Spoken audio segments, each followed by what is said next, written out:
आइए अब देखते हैं 2025 का। ठीक है, मैंने जितने भी बताया हमको लगता है आपको समझ में आ गया होगा। ठीक है, देखिए यहाँ भी 1 से 30 तक का बहुविकल्प प्रश्न पूछे गए हैं और प्रत्येक का 1 अंक दिया गया है। यहाँ 30 क्वेश्चन है दोस्तों। ठीक है, देखते हैं क्या कहता है फर्स्ट नंबर क्वेश्चन। समतल दर्पण पर बना प्रतिबिंब सदैव होता है। सदैव क्या होता, सदैव मीन्स क्या होता है दोस्तों? सदैव मीन्स होता है हमेशा। ठीक है, हमेशा, यानी कि समतल दर्पण द्वारा बना प्रतिबिंब जो आभासी तथा सीधा होता है। आप पूछोगे नहीं सर कि क्यों होता है? क्योंकि प्रतिबिंब दर्पण के पीछे उतनी ही दूरी पर बनता है जितनी दूरी पर वस्तु को रखा गया है। ठीक है, समझ गए? यानी कि क्वेश्चन नंबर 1 के आंसर ऑप्शन नंबर बी। 2 देखते हैं। 2 क्या कह रहा भाई? गोलीय दर्पण की चौड़ाई को क्या कहते हैं? फोकस दूरी, मुख्य अक्ष, द्वारक। तो द्वारक कहते हैं। ठीक है, यानी कि 2 का आंसर ऑप्शन नंबर सी, यानी कि द्वारक। आप पूछोगे सर किसको कहते हैं? जो दर्पण के परावर्तक सतह के व्यास को दर्शाता है उसे द्वारक कहते हैं। ठीक है, यानी कि 2 का ऑप्शन नंबर, यानी कि क्या कह रहा भाई? जो परावर्तक सतह के, किसके? परावर्तक सतह के। ठीक है, परावर्तक सतह के व्यास को दर्शाता है। ठीक है, व्यास को दर्शाता है उसे ही द्वारक कहते हैं। क्वेश्चन नंबर 3 पे चलते हैं। 3 क्या कह रहा? जब प्रकाश विरल मध्यम से सघन मध्यम में तिरछा होकर जाती है ना, सीधा नहीं तिरछा होकर जाती है, तब आपतन कोण आई एवं अपवर्तन कोण आर में क्या संबंध होता है? तो उस समय संबंध होता है कि आई ज्यादा हो जाता है। ठीक है, ऑप्शन नंबर 20 इसका आंसर होगा। यानी आप पूछोगे नहीं सर क्यों होता? कि सघन माध्यम में प्रकाश की गति जो होती है वो धीमी हो जाती है, जिसके कारण जिसके कारण आपतन कोण आर से यानी कि अपवर्तन कोण से बड़ा हो जाता है। ऑप्शन नंबर 20 का आंसर है। ठीक है, आगे चलते हैं। 4 नंबर क्या कहता है भाई? 4 नंबर, आंख के रंगीन भाग को क्या कहते हैं? तो आंख के रंगीन भाग को परितरिका कहते हैं, ये तो मालूम है।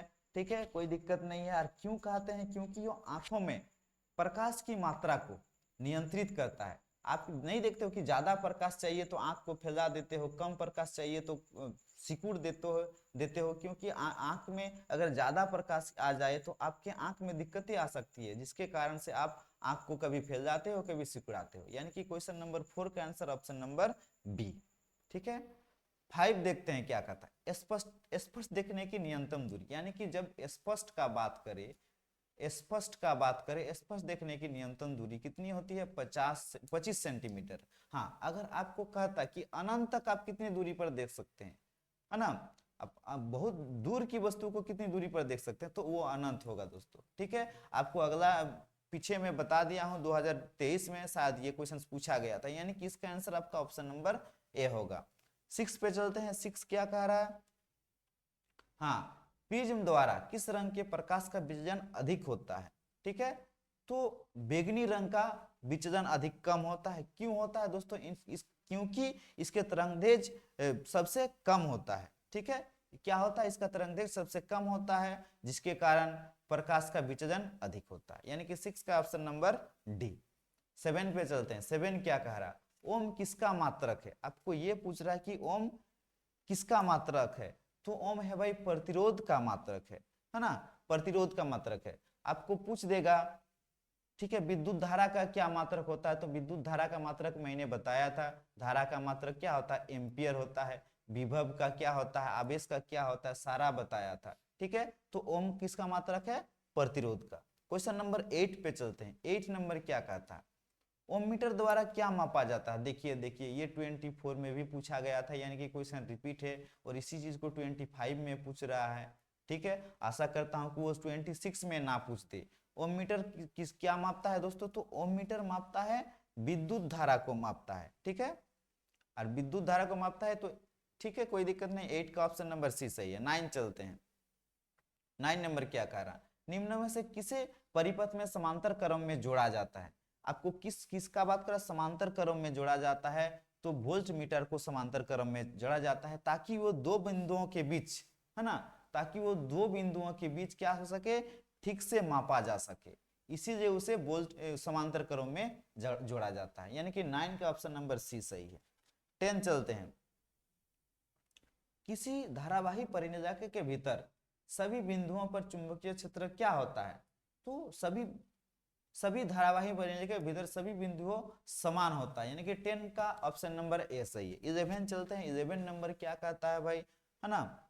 देखते हैं समीकरण सी ए यानी कि CaCO3, इसको भी रिपीट किया गया क्वेश्चन से भाई, थोड़ा ध्यान दीजिए प्रीवियस, इसीलिए मैं कह रहा हूं कि PYQ प्रीवियस ईयर्स क्वेश्चंस को देख लीजिए आप, 50 नंबर आपका इसी से आ जाएगा, 50% इसी से मिल जाएगा।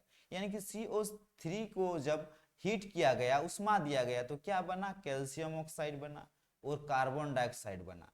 कोई दिक्कत नहीं। तो ये किस प्रकार का अभिक्रिया है? मैंने कहा था ये वियोजन अभिक्रिया है। क्यों है? कोई एक पदार्थ टूटकर किसी दो या दो से अधिक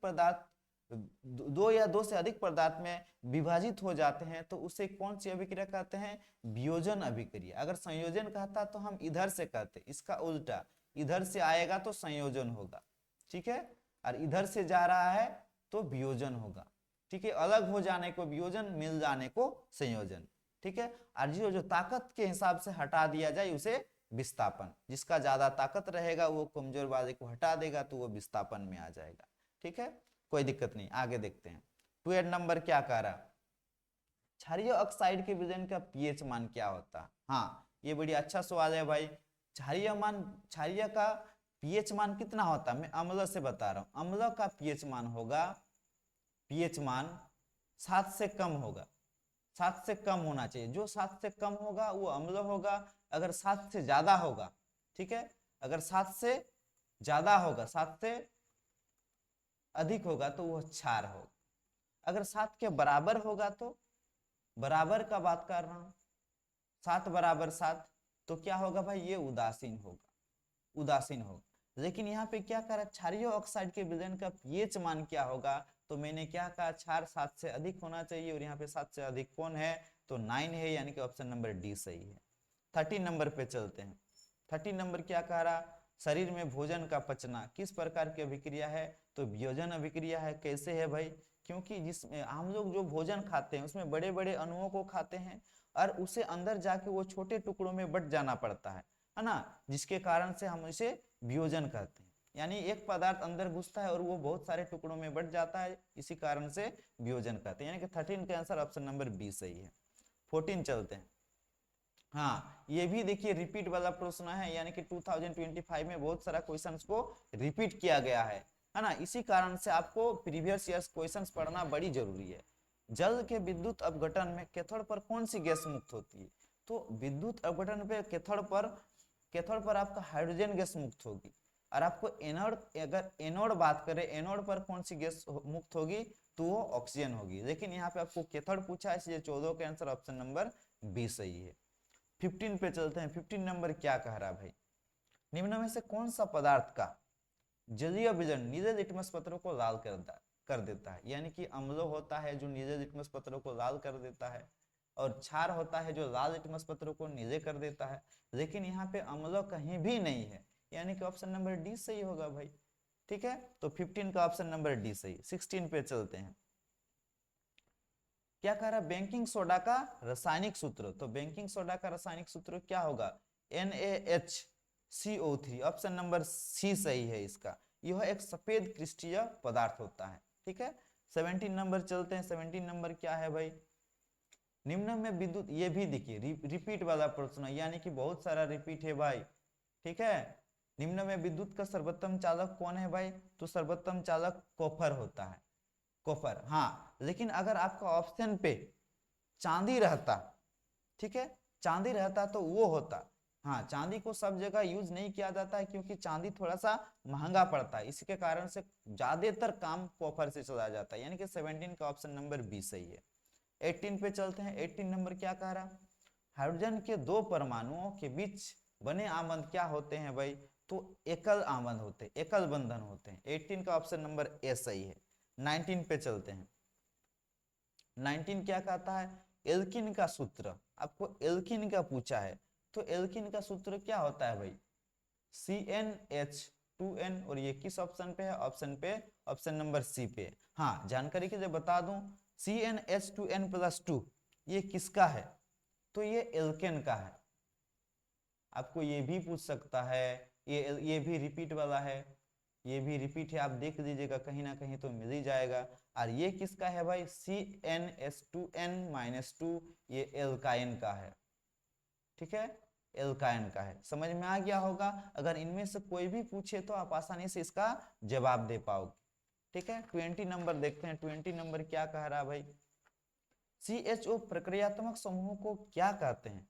तो CHO के प्रकृतिक समूह को एल्डिहाइड कहते हैं। और एल्कोहल की बात करें तो एल्कोहल में OH लगता, कीटोन की बात करें तो डबल बॉन्ड CO होता, कार्बोक्सी अम्लों को बात करें तो COOH होता, COOH। यानी कि आपको कोई भी दे सकता है इनमें से, तो आप आसानी से इसका आंसर दे पाओगे। यानी कि 20 का आंसर आपका ऑप्शन नंबर बी होगा।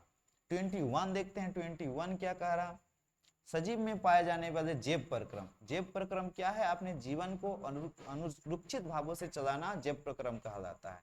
यानी कि आपको जैव प्रक्रम जीवन की प्रक्रिया को चलाने के लिए सांस भी लेना जरूरी है, खाना भी जरूरी है और जन्म लेना भी जरूरी है। यानी कि इनमें से सभी इसका आंसर है 21 का। 22 देखते हैं क्या कह रहा भाई, निम्नों में से, ठीक है, किस पौधे का प्रकाश संश्लेषी इकाई होता है? तो 22 का आपका ऑप्शन होगा क्लोरोप्लास्ट होगा भाई।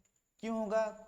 जो प्रकाश ऊर्जा को रासायनिक ऊर्जा में बदल देता है उसे क्लोरोप्लास्ट कहा जाते हैं। और क्लोरोफिल क्या है, ये पत्तियों में हरा वर्णक पाया जाता है जिसे क्लोरोफिल कहते हैं। यानी कि 22 का आंसर ऑप्शन नंबर ए सही है। 23 देखते हैं, आयोडीन घोल की कुछ बूंद चावल के पानी में डाल दी गई, ठीक है भाई। कुछ बूंद जो है नमक का, चावल की, यहाँ पे चावल है भाई, और नमक का कुछ बूंद क्या कर दिया, डाल दी गया, कुछ बूंद।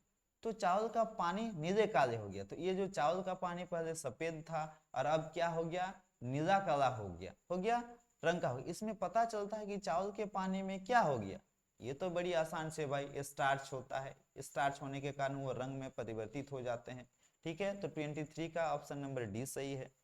24 चलते हैं, निम्न में कौन पादप हार्मोन है? पादप हार्मोन आपको पूछा है। ए इंसुलिन है, ये नहीं है, ये आदमी का मानव का है। थायरॉक्साइन भी नहीं है, एड्रीनल भी नहीं है। तो क्या है पादप हार्मोन? साइटोकाइनिन। ये क्या करता है भाई, साइटोकाइनिन का काम क्या होता है, ये पौधों में कोशिका विभाजन को बढ़ा देता है। कोशिका का जब विभाजन होता है वो बढ़ा देता है, ठीक है, कोशिका विभाजन को बढ़ा देता है। अगर आपको पूछे कोशिका विभाजन को बढ़ाने वाले हार्मोन का क्या नाम है, तो साइटोकाइनिन। और इनमें से पूछा है पादप हार्मोन कौन है, वो साइटोकाइनिन। 25 देखते हैं, 25 क्या है, ठीक है। मनुष्य के मस्तिष्क का औसत भार क्या होता है? आपको यहाँ पे 1.5 kg होगा, यानी कि आपको कहीं कहीं 1.4 kg भी दिखने को मिलेगा, तो वो भी सही है, गलत नहीं है भाई। अगर ग्राम की बात करें एक वयस्क पुरुष की, किसकी, एक बूढ़े आदमी के, यानी कि वयस्क पुरुष की, तो होगा भाई 1336 ग्राम। और अगर एक वयस्क महिला की बात करें, तो 1198 1198 ऐसे समथिंग कुछ होगा। यानी कि 25 का ऑप्शन नंबर बी सही है। 26 पे चलते हैं, 26 क्या कहता है, शरीर की भंगिमा और संतुलन का नियंत्रण कौन करता है? तो अनुमस्तिष्क करता है। अनुमस्तिष्क का काम क्या कर है भाई, यह संतुलन करता है और गति को नियंत्रित करता है ना, वो कौन करता है, अनुमस्तिष्क। 27 पे चलते हैं, 27 क्या कह रहा है भाई, देखते हैं। एड्स रोग किसके कारण से होता है? तो एड्स रोग विषाणु के कारण से होता है। 28 देखते हैं, 28 क्या है भाई, वायरस संचारित रोग है, ये हर्पीज का है, ठीक है। 28 का आंसर ऑप्शन नंबर बी सही है। 29 देखते हैं, मानव में अलिंग गुणसूत्र की संख्या कितनी होती है? हाँ, जानकारी के लिए बता दूं, हमारा जो गुणसूत्र होता है वो 46 होता है टोटल कितना होता है, 46। और जोड़ी में बात करें, जोड़ी की बात करें तो 23 जोड़ी होता है, ठीक है। लेकिन एक बात है कि 22 जोड़ी है जो माँ से, और 22 जोड़ी है जो पिता से मिल जाता है। ये 22 जोड़ी माँ से भी मिलता है और 22 जोड़ी मिल जाता है। यानी कि बॉयज और गर्ल्स, लड़का और लड़की, 22 जोड़ी क्रोमोजोम जो है, गुणसूत्र है जो मिल जाते हैं, लेकिन एक जोड़ी जो बच जाता है वो नहीं मिलता है, और एक जोड़ी में डिपेंड करता है कि तुम लड़का है और लड़की है, वो एक जोड़ा गुणसूत्र डिपेंड करता है। और आपको यहाँ पे क्या पूछा है, मानव में अलिंग गुणसूत्रों की संख्या कितनी होती है, तो अलिंग गुणसूत्र की संख्या 22 जोड़ी होती है। ठीक है, यानी कि ऑप्शन नंबर ए सही है। 30 देखते हैं, 30 क्या है भाई, प्राथमिक उपभोक्ता क्या है, तो प्राथमिक उपभोक्ता शाकाहारी है ना, क्योंकि शाकाहारी क्या किसको कहेंगे, जो सिर्फ साग सब्जी खाता है उसे शाकाहारी, और मांसाहारी क्या कहेंगे, जो केवल मांस खाता है उसे मांसाहारी, और सर्वाहारी क्या कहेंगे, जो सब चीज खाता है, साग सब्जी और मांस सभी खाता है उसे सर्वाहारी, यानी कि 30 का आंसर ऑप्शन नंबर ए सही है। ठीक है, अब देखिए, अब सब्जेक्टिव, अब बारी बारी से हम लोग सब्जेक्टिव बताने जाएंगे। ठीक है, आपको इसी वीडियो में मिल जाएगा। ठीक है, कोई दिक्कत नहीं है, अगर समझ में नहीं आएगा तो आपके लिए कमेंट बॉक्स खुला छोड़ दिया गया है, आप आराम से कमेंट बॉक्स में बोल सकते हैं, हम बताने का प्रयास करेंगे।